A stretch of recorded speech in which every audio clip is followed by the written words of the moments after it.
करेंगे ना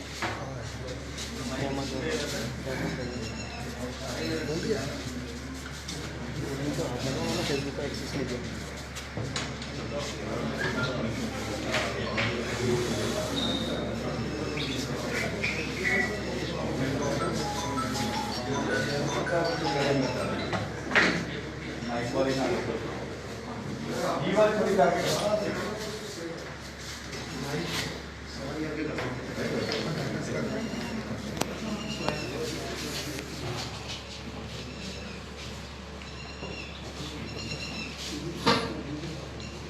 जी मंत्री जी, आज जो मैंगो मेला हो रहा है जो कि हर बार भी जोर में होता था, कोविड को देखते हुए पोस्टपोन।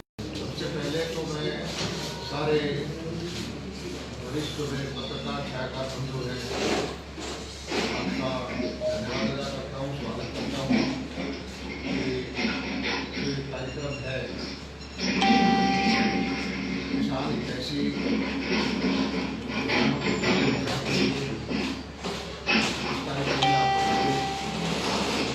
हरियाणा बागवानी विभाग पिछले बहुत सालों से इंदौर के अंदर एक आम का मेला इस मौसम में लगाते रहेंगे। इस बार इस मेले को हम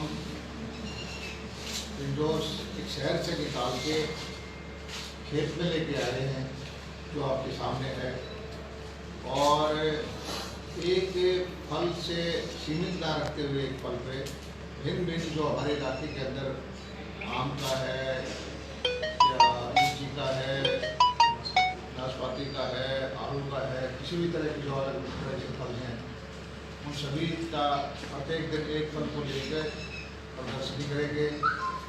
और क्योंकि सोशल डिस्टेंसिंग का पालन करना है कोविड-19 की वजह से, तो ये कम किसानों को हमने बुलाया है और वेबिनार के माध्यम से, वेब के माध्यम से, यूट्यूब फेसबुक के माध्यम से हम किसानों से जुड़े हैं।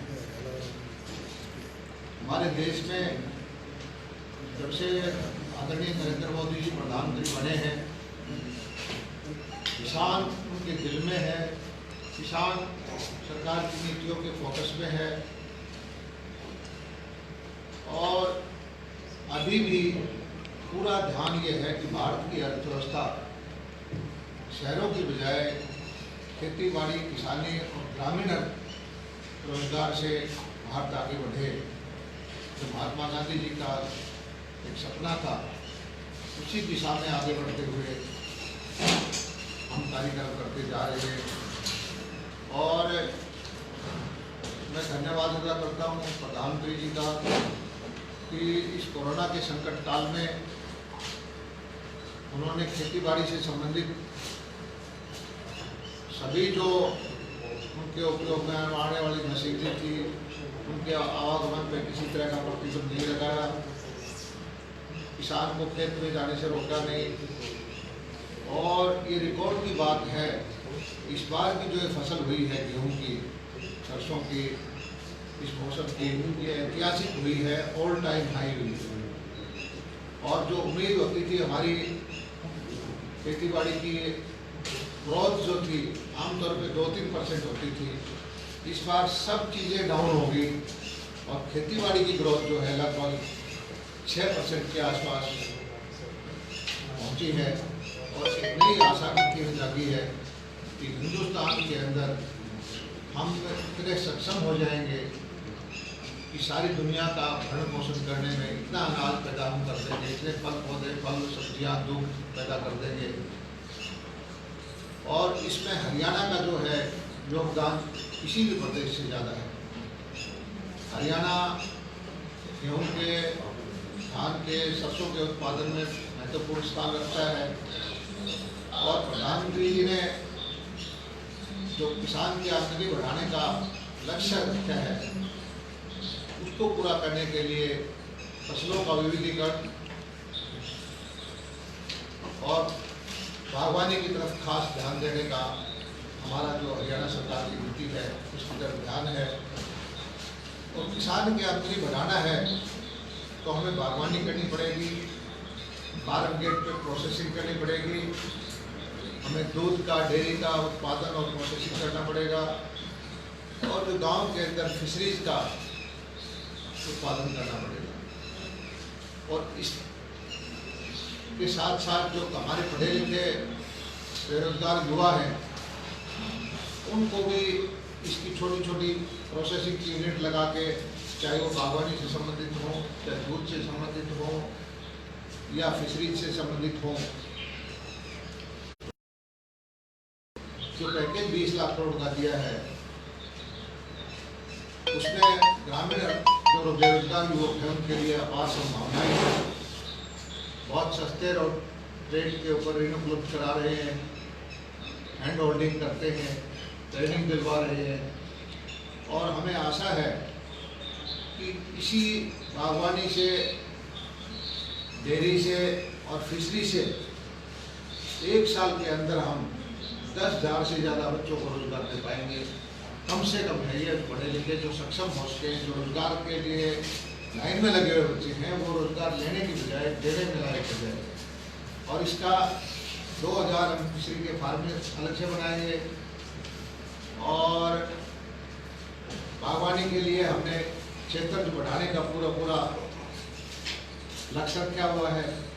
अलग अलग क्षेत्र के अंदर क्लस्टर बनवा रहे हैं, और इंडो इजराइल की पद्धति से हरियाणा में जो हर 400 किलोमीटर पर एक जो विस्तार का केंद्र बना है, जैसे आप इस केंद्र में बैठे हैं, गरोंडा में है, मंगाना में है, आने वाले वक्त में 3-4 केंद्र ऐसे और बनवा रहे हैं। और किसान को किसी चीज़ में आकर्षित करने के लिए उसको फार्म पे बढ़ करके दिखाना पड़ता है। किसान किसी चीज़ को तभी अपनाता है जब वो पड़ोसी तक उसके यहाँ वो तकनीक, वो फसल को पहुँच जाती है। तो ये जो फार्म विस्तार के केंद्र हमने बनाए हैं, हर साल इसमें मेला लगा के किसानों को दिखा के और उनको सस्ते रेट पर उसकी पौध उपलब्ध करा के, उसकी तकनीक समझा के, जो कार्य हमारा विभाग, जो बागवानी विभाग कर रहा है, ये बहुत ही सराहनीय है। और हमें आशा है कि आने वाले वक्त के अंदर हरियाणा हर चीज़ के अंदर, बागवानी के अंदर नंबर 1 होगा। हालांकि हमारा क्षेत्र थोड़ा सा कम है दूसरे प्रदेशों को देखते हुए। दूध उत्पादन, प्रति व्यक्ति दुग्ध उत्पादन में भी हम 2 नंबर पे हैं, वो भी हम नंबर 1 पे होंगे। और इनलैंड फिशरीज के अंदर, उसके अंदर भी हमारा लक्ष्य रखा हुआ विभाग को कि नंबर 1 पे रहें। और आशा ये करते हैं कि हमारे यहाँ के किसान समृद्ध हों, शिक्षित हों, और किसानों के बच्चे जो फार्म से, खेती बाड़ी से, दुग्ध उत्पादन से, फिशरीज से जुड़ी हुई जितनी भी परियोजनाएं भारत सरकार दे रही है, उसका लाभ उठा के और स्वरोजगार से हमारी आर्थिक स्थिति को, हरियाणा की, हमारे देश की आर्थिक स्थिति को सुधारें। इसी श्रृंखला में आज का ये कार्यक्रम है। मैं बधाई देता हूँ हमारे जो बागवानी विभाग के निदेशक हैं, दूसरे मेरे उनकी सहयोगी हैं, कि बहुत अच्छा काम कर रहे हैं, और धीरे धीरे करके। और हरियाणा सरकार का दूसरी जो एक नीति है, शुरू में प्रधानमंत्री फसल बीमा योजना का, उसका हरियाणा के किसानों को बहुत ज़्यादा फायदा हुआ है। और अब जो हरियाणा के अंदर भारत सरकार ने जो सूक्ष्म सिंचाई की जो परियोजनाएं हैं, देश में सबसे ज़्यादा पैसा, लगभग 1000 करोड़ रुपये से ज़्यादा हरियाणा सरकार को दिया है। और इसका मकसद एक ही है कि एक बूंद से बचाव करके पानी को हम बर्बाद ना करें और उसका पूरा सदुपयोग करें। इजराइल देश से हम सीखें, जहाँ पानी किसी भी तरह से उपलब्ध नहीं है, उसके बावजूद भी वो हर तरह की बागवानी, हर तरह की फसल, खेती बाड़ी करने में सक्षम है। इसी तरह से हमने हरियाणा के अंदर सारे ब्लॉक के अंदर 85% ड्रिप इरिगेशन के लिए सब्सिडी दी है। 50% ब्लॉक के अंदर तो हमने 100% सब्सिडी किसानों को दी है। और इसका लक्ष्य एक है कि पानी को बचाना है।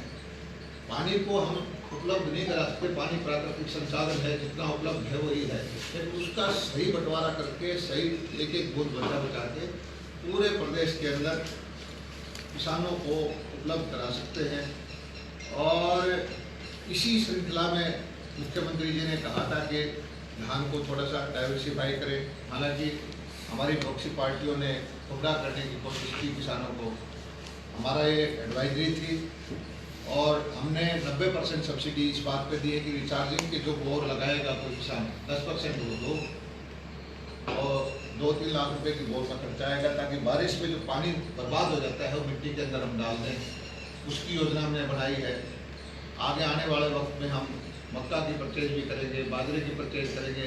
हरियाणा एक ऐसा प्रदेश है जो बगैर केंद्रीय सहायता के हमने 100% सरसों की परचेज जो है किसान की है, 100% बाजरा की परचेज जो है किसान की है, सूरजमुखी की इस इलाके में है उसकी परचेज हमने की है। और इसमें सरकार को हालांकि घाटा होता है, लेकिन हमारा जो वायदा है किसान की आमदनी को हम बढ़ाएंगे। इसलिए हम 200-300 रुपये प्रति क्विंटल का बाजार में बेचने में घाटा होता है, होल्डिंग कॉस्ट भी आती है, स्टोरेज कॉस्ट भी आती है, लेकिन किसान को हम पूरी मदद करते हैं। और दक्षिणी हरियाणा के किसान को हमारी परचेज का, हमारी प्रोक्योरमेंट का परिणाम है कि बाजार भाव और प्रोक्योरमेंट प्राइस ये पहला साल है कि बाजार भाव बीच में तो प्रोक्योरमेंट प्राइस से ऊपर जाता गया। तो यही एक नतीजा है जो दिखाता है कि हमने प्रोक्योरमेंट अच्छी की है, किसान बड़े संतुष्ट हैं। और आगे भी किसानों के हित के लिए हम तरह की स्कीम लेने के लिए जा रहे हैं। हमारे मुख्यमंत्री जी जो छोटे किसान हैं, 5 एकड़ के नीचे 1,80,000 के नीचे वाले हैं, उनको 6,000 रुपये प्रति किसान साल का प्रति परिवार देने की योजना है। और उसमें से हम जो है किसान के बीमा के पैसे देंगे, उसके फसल बीमा के पैसा भी उसी में से देगा। और कोई सरकारी नीति होगी ताकि किसान को जोखिम फ्री करने का हमारा लक्ष्य है। दूसरा हमारा जो पशुपालन का है, हरियाणा के अंदर पहला, देश के अंदर पहला प्रदेश हरियाणा जो कोरोना के काल के अंदर भी 50 लाख पशुओं का वैक्सीनेशन हमने किया। ये पूरे देश में 1.5 करोड़ पशुओं का वैक्सीनेशन हुआ, जिसमें से 50 लाख हरियाणा के हैं। और हरियाणा एक ऐसा प्रदेश है जिसमें मुंह खुर की बीमारी से, गलघोटू की बीमारी से किसानों को बहुत नुकसान होता था। इस बीमारी से हमने किसानों को मुक्त करा दिया। बीमा सबसे ऑल टाइम हाई 3.5 लाख पशुओं का बीमा कराया है। अगले 100 दिन में हमारा लक्ष्य है कि हम 5-6 लाख पशुपालकों का उनका पशुधन क्रेडिट कार्ड बनवाएंगे। और लगभग हरियाणा के जो गरीब आदमी हैं, जो ज़मीन भी नहीं है, जिनके पास कमज़ोर तबका है, SC-BC के भाई है, उनको भी 1,80,000 रुपये तक का ऋण बगैर किसी गारंटी के पशुपालन के लिए दिलवाएंगे।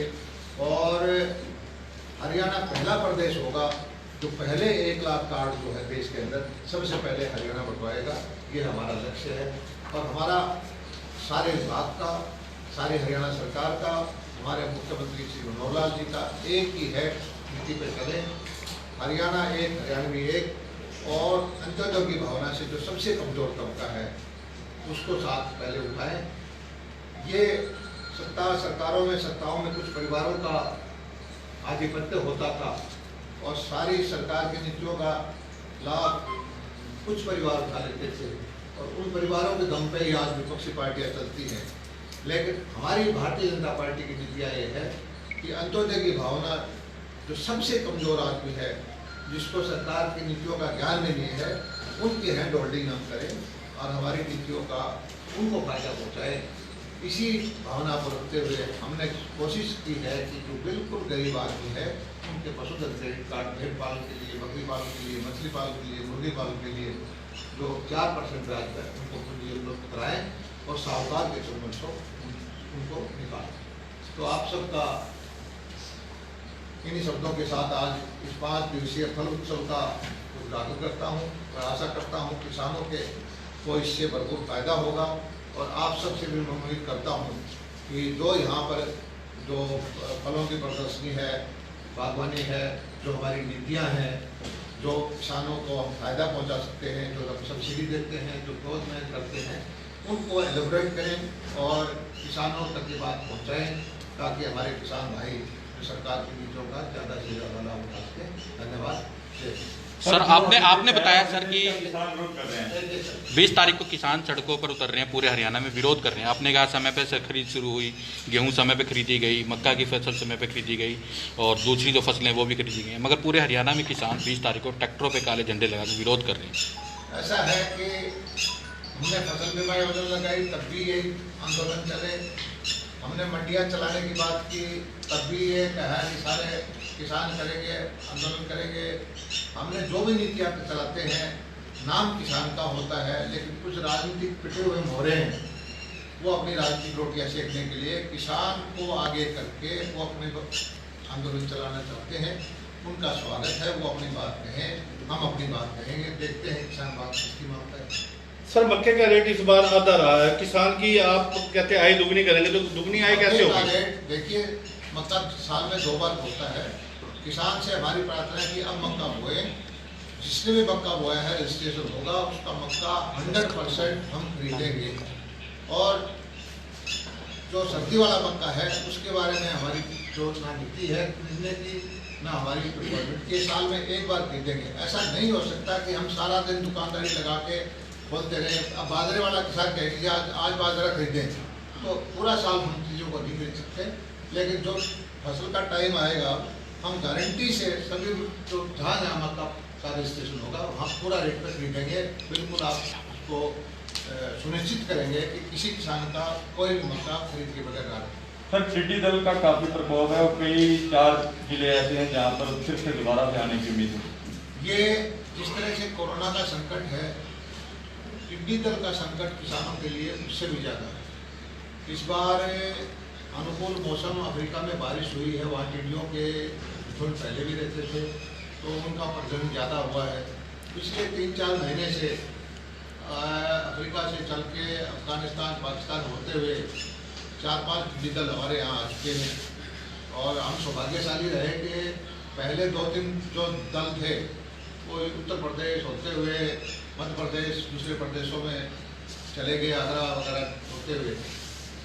लेकिन पिछले जो 15 दिन पहले हरियाणा पे जो अटैक हुआ, बहुत ज़बरदस्त अटैक था। 5 दल एक ही रात में आ गए।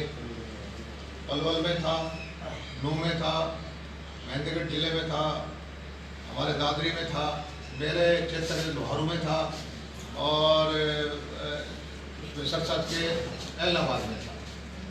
कल भी हमने मुख्यमंत्री जी से मीटिंग की है, मुख्यमंत्री जी ने सब अधिकारियों की और टिड्डी दल के एक्सपर्ट की मीटिंग ली। भारत सरकार से ये एडवाइजरी आई है कि अभी जो टिड्डियाँ हैं जो हरियाणा में आई है वो तो सिर्फ 16% है। असली खतरा तो 22 जुलाई के बाद फिर शुरू होगा। और हमें जो खबर लगी है कि झुंझुनू के पास बहुत सारे इलाके के अंदर इन्होंने प्रजनन कर लिया है। तो जो टिड्डी दल पैदा होते जाएंगे, आते जाएंगे, पाकिस्तान से आएंगे वो तो आएंगे, हमारे यहाँ भी पैदा होंगे। फिर उसके लिए हमने मुख्यमंत्री जी ने पूरी छूट दे दी है कि आपको हेलीकॉप्टर किराया लेना है तो हेलीकॉप्टर लीजिए, ड्रोन खरीदने हैं या लीज पे लेना है तो वो लीजिए। ट्रैक्टर जो है गाँव वालों के किराए पे टिड्डी दल आए तो 2,500 रुपये जो भी बाजार वाले रेट अवेलेबल है, जिसमें ट्रैक्टर की मशीन में अपन स्प्रे करते हैं टैंक के रख के, वो लीजिए। और कोई देश के अंदर भी कोई भी तकनीक है टिड्डी दल को रोकने के लिए, उसको अपनाइए। किसी भी तरह की कोई उन्होंने कहा है कि रोकथाम में किसी तरह की कोताही ना बरती जाए। पैसे की कोई उन्होंने पूरी छूट दे दी है। टिड्डी दल निश्चित तौर पे आएगा। और टिड्डी दल यही नहीं है, सबसे ज़्यादा खतरा हमारा है दक्षिण हरियाणा को, राजस्थान के साथ लगता हुआ जो क्षेत्र है, तो एक दिन में 100 किलोमीटर टिड्डी दल कवर कर देता है। तो जो हमारे ज़िले उधर के हैं, पलवल का है, नूह का है और इधर महेंद्रगढ़ का है, दादरी का है, वहाँ से लेकर सरसा तक का बॉर्डर का इलाका है। लेकिन अगर हवा का रुख पलट जाता है, सौभाग्य से हवा दक्षिण से उत्तर की तरफ नॉर्मली नहीं आती, लेकिन बाई चांस अगर एक दिन के लिए हवा उधर उत्तर से दक्षिण तरफ आ गई तो टिड्डी नाड़ में भी आ सकता है। सर, इसकी जो दवाई आई थी, दवाई के ऊपर भी सवाल खड़े हो गए हैं, मामले में दर्ज हो चुके हैं। ऐसा है कि 4-5 तरह की दवाइयाँ हम जो भारत सरकार ने इसके लिए सुनिश्चित की हुई है, हमने वो सारी दवाइयाँ टेंडर करके अलग अलग एफेड, HLRDC 4-5 जो डिपार्टमेंट प्रोक्योरमेंट करते हैं उनसे करवाए। और एक बार जो टिड्डी दल का अटैक हुआ पलवल के अंदर, उसमें टिड्डियाँ कम मरी। हमने खुद शक के दायरे में उस दवाई को लिया और ये कहा कि इस दवाई का ही नहीं, सभी दवाइयों का सैंपल लो। और 37 सैंपल में से 2 या 3 सैंपल जो है शक के दायरे में आए। हमने तुरंत FIR दर्ज करवाई, कंपनी को ब्लैक लिस्ट करने के दिया और जो उसका प्रोडक्ट था, वो दवाई जो गड़बड़ हुई है सारी कोई लाख रुपए से नीचे की नहीं हुई, बाकी सारी दवाइयाँ उनकी वापस कर दी। जो और अधिकारियों के खिलाफ हमने चार्जशीट कर दिया, सख्त से सख्त कार्रवाई करी है। और बाकी दवाइयाँ अभी जो एडवाइजरी आई है कि जिस दवाई का प्रयोग किया था वो कहते हैं कि इस टिड्डी दल जो है इस दवाई के जो क्लोरोफाइल फोर्स क्या होता है उसमें उसको इम्यूनिटी डेवलप हो गई है, तो उसकी बजाय भारत सरकार ने कहा है कि इस दवाई के बजाय आप झंडा का प्रयोग करें जो ज़्यादा घातक है। और इस दवाई से टिड्डी आजकल वैसे भी नहीं मरती, जैसे इम्यूनिटी डेवलप हो जाती है एक दवाई करना बंद कर जाती है। तो हम अपने आप संज्ञान लेते हैं, अपने आप कार्रवाई करते हैं और हमारे विपक्षी भाई जो है हमें इन्हें गुनाहगार साबित करने की कोशिश करते हैं और वो किसान ऐसी कोशिश करते हैं। वो दिल्ली में या कहीं शहरों में बैठे बैठे कोरोना से डरते हुए बस सिर्फ व्हाट्सएप और इसका सोशल मीडिया का प्रयोग करके किसान हितैषी होने का एक ढोंग रचते हैं। सच्चाई ये है कि किसान की हितैषी होने का जो मनोहर लाल जी की सरकार है, नरेंद्र मोदी जी की भारत सरकार है, जितने फैसले हमने किसान हितैषी करने के लिए किए उतने फैसले पूरी किसी ने नहीं किए। और ये आंकड़ों के साथ बोलता हूँ, सबसे ज़्यादा उत्पादन पिछले कांग्रेस की सरकार से हमने 15-20% गेहूँ का उत्पादन बढ़ाया है, धान का उत्पादन बढ़ाया है, 40% चीनी का उत्पादन बढ़ाया है। किसान को मुआवजा जो कांग्रेस की सरकार में 300 करोड़ था, हमने 26-27 करोड़ रुपये दिया है। खराबे का पैसा ज़्यादा दिया है। नीम का यूरिया का ब्लैक मार्केटिंग की, उस पर नीम का लेपन किया है। और धीरे धीरे करके किसान इस चीज़ को समझता है, आहिस्ता आहिस्ता करके उसकी आर्थिक हालत सुधर रही है। सर, आपने दान की बात की, दान घोटाले में राइस घोटाला सामने है और उसमें चार्जशीट भी हुई है। घोटाला आप सबको पता है कि सरकार की धान की प्रोसेसिंग करने के लिए डीलर को हम धान देते हैं। वहाँ पर भी हमने कार्रवाई की कि भाई धान के बदले में कुछ सर्टन परसेंटेज जो उसको चावल देना होता है। और बीच में हमारे पास शिकायत आई कि धान एक्चुअल परचेज की बजाय दूसरे प्रदेशों से लेके कम रेट पे लेके और बाद में कुछ लोग तो चावल भी खरीद के वापस सरकार को कर देते थे। इसलिए हमने स्टॉक की वेरिफिकेशन करवाई और आगे क्योंकि तब भी का घोटाला तो जब हो कि कोई सरकारी अधिकारी मिलकर करते हो या सरकार का कोई अधिकारी हो, हम तो चेक कर रहे हैं। हमने सारी वेरिफिकेशन की, हमने सारी FIR दर्ज कराई, हमने सारी रिकवरी डलवाई और एक आध कोई उसमें चीज़ में कोई गड़बड़ मिलती है, चाहे वो मिलर गलती है, उसके खिलाफ हम कार्रवाई कर रहे हैं। हम खुद ढूंढते हैं गड़बड़ कमियाँ, हम खुद कार्रवाई करते हैं और विपक्ष एक ही काम करता है कि ये घोटाला हो। राजस्थान घटनाक्रम पर क्या कहेंगे? राजस्थान घटना कांग्रेस से अपना घर नहीं संभल रहा। एक परिवार की लीडरशिप में पार्टी चलती है, लोग विद्रोह कर रहे हैं, उनके व्यवहार को, आचार को स्वीकार करने को तैयार नहीं है, वो अपना कब्जा नहीं छोड़ते। इनकी आंतरिक लड़ाई है और उसी का परिणाम राजस्थान है, उसी का परिणाम ठीक है। Thank you. बहुत बहुत धन्यवाद आपने